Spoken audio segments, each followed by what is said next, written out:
when each of the locations crowned, but it's a pretty good exposure. But the one thing that gives us a clue that the house was of sufficient distance from the crown fire is that there is some remaining vegetation that's unconsumed. It's certainly scorched, but it's unconsumed, which gives us a bit of a clue that the house had a chance of surviving, at least from the standpoint of igniting the wood. So let's go up to the house and take a look at what characteristics may have contributed to that survival. Okay. The first thing we've got that we can see is that there's a considerable amount of irrigated vegetation around the house. Also, you can see in this particular area we've got a rock berm. It's non-flammable. We've got the sidewalk all the way around, and up in here next to the house we've got vegetation that doesn't really represent fuel. These irises here really don't represent a fuel, even though we've got wood right here. Nevertheless, these were irrigated, and yes, they wilted and have since, over the last 9 days, turned yellow. In other words, we can still have plants next to our house without them necessarily being fuel.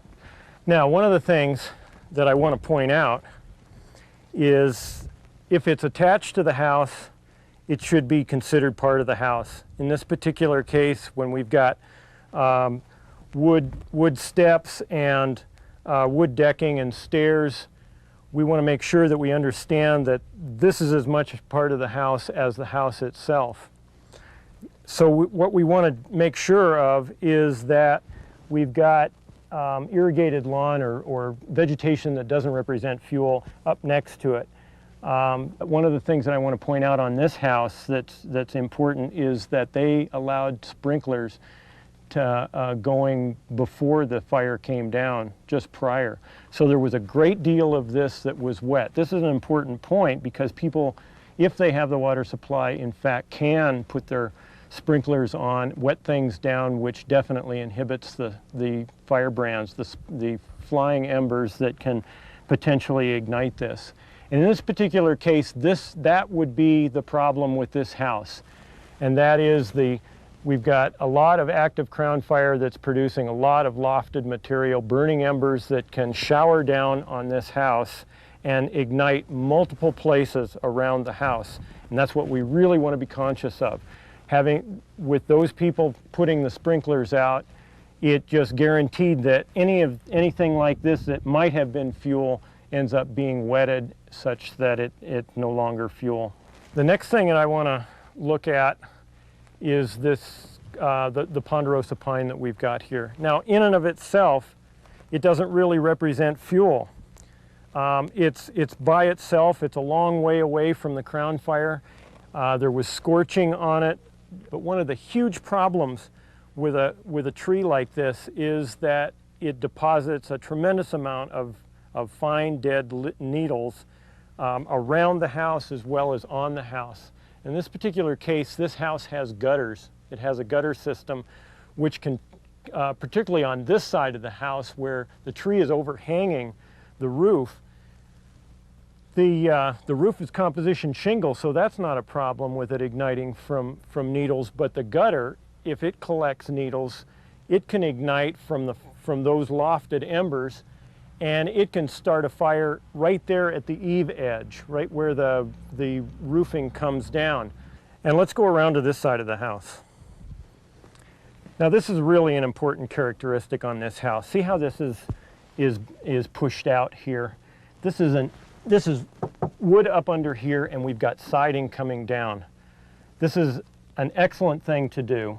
Basically, you just remove all the vegetation, all the potential fuel, and you take it down to something that's totally non-flammable. This is an incredibly vulnerable place on this house if we have any fire underneath here. It's not vulnerable from that big crown fire out there that didn't catch this side on fire anyway, but if we have anything that's burning under here, this kind of a push out really traps fire, and once it can generate even glowing combustion, it's very likely that that will develop, penetrate into the house and involve the entire structure. Okay, let's go around to the backside, take a look at the backside. Okay, here is another good example. We've got wood plywood siding with a wood drip, but we've got masonry wall, concrete foundation, and very little vegetation, very little anything that is going to create any flames that are going to ignite this wall. It's basically a very fire-wise situation.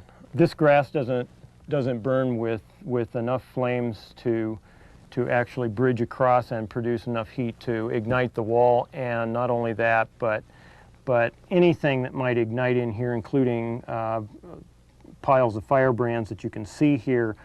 This is concrete and masonry wall, and it really isolates this wood wall. And this wall is